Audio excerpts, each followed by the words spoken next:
আসসালামু আলাইকুম প্রিয় ডিফেন্স চাকরি প্রত্যাশী ভাই বোনেরা, আশা করি সবাই অনেক অনেক ভালো রয়েছে। তো ফাইনালি কিন্তু এইমাত্র প্রকাশ করা হয়েছে গণপ্রজাতন্ত্রী বাংলাদেশ সরকার মাদকদ্রব্য নিয়ন্ত্রণ অধিদপ্তর সুরক্ষা সেবা বিভাগ স্বরাষ্ট্র মন্ত্রণালয়। তো এখানে কিন্তু একটা সার্কুলার প্রকাশ করা হয়েছে। তো তোমরা যারা সরকারি চাকরি করতে যাও তোমাদের জন্য কিন্তু আজকের এই ভিডিওটা মোস্ট ইম্পর্টেন্ট, কারণ আজকের এই ভিডিওতে শুধুমাত্র একটাই পদের নাম উল্লেখ করা হয়েছে, যেখানে কিন্তু প্রায় 350 লোক নিয়োগ করা হবে। সো বুঝতেই পারছেন ভিডিওটা কত গুরুত্বপূর্ণ হতে চলেছে।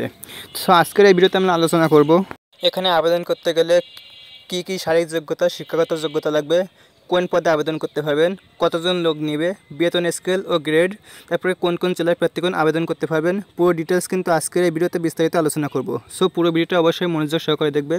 আর মূল ভিডিওটা যাওয়ার আগে তোমাদের কাছে একটা ছোট্ট রিকোয়েস্ট রয়েছে, যারা যারা ভিডিওতে এখনো পর্যন্ত একটা লাইক দেন, একটা লাইক দিয়ে দাও। চ্যানেলে নতুন দর্শক হলে চ্যানেলটা সাবস্ক্রাইব করে দিও। তো চলো আজকের মূল ভিডিওটা শুরু করা যাক।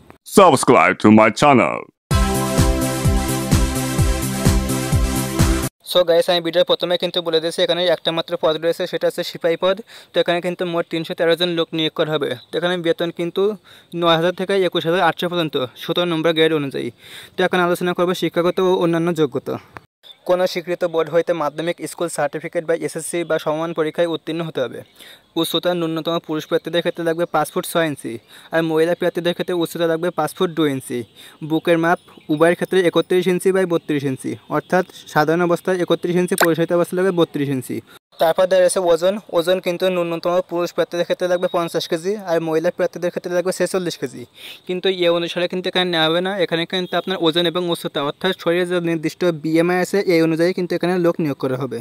তো এবারে আমরা আলোচনা করব এখানে কোন কোন জেলার প্রার্থীগণ আবেদন করতে পারবেন। তো প্রথমে বলে দিই এখানে কিন্তু ছেলে মেয়ে উভয় প্রার্থী আবেদন করতে পারবেন। তো এখানে ঢাকা, গোপালগঞ্জ, নরসিংদী, গাজীপুর, নারায়ণগঞ্জ, টাঙ্গাইল, কিশোরগঞ্জ, মুন্সিগঞ্জ, রাজবাড়ী, মাদারীপুর, শরীয়তপুর, ফরিদপুর, চট্টগ্রাম, কুমিল্লা, ফেনী, ব্রাহ্মণবাড়িয়া, রাঙ্গামাটি, নোয়াখালী, চাঁদপুর, লক্ষ্মীপুর, কক্সবাজার, খাগড়াছড়ি, বান্দরবান, রাজশাহী, সিরাজগঞ্জ, পাবনা, বগুড়া, নাটোর, জয়পুরহাট, চাঁপাইনবাবগঞ্জ, নওগাঁ, বরিশাল, পটুয়াখালী, পিরোজপুর।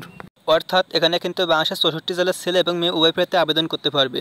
আর এখানে আবেদন করার একটা বিশেষ সুবিধা রয়েছে, সেটা হলো সকল জেলার এতিমখানা নিবাসী ও শারীরিক প্রতিবন্ধীগণও কিন্তু এখানে আবেদন করতে পারবেন। তো এবারে সেখানে আবেদন করতে গেলে বয়স কত লাগবে। তো সাধারণ প্রার্থীদের ক্ষেত্রে কিন্তু বয়স লাগবে 18 থেকে 20 বছর, আর বীর মুক্তিযোদ্ধা, শহীদ বীর মুক্তিযোদ্ধার সন্তান, শারীরিক প্রতিবন্ধী প্রার্থীদের ক্ষেত্রে বয়স লাগবে 18 থেকে 32 বছর।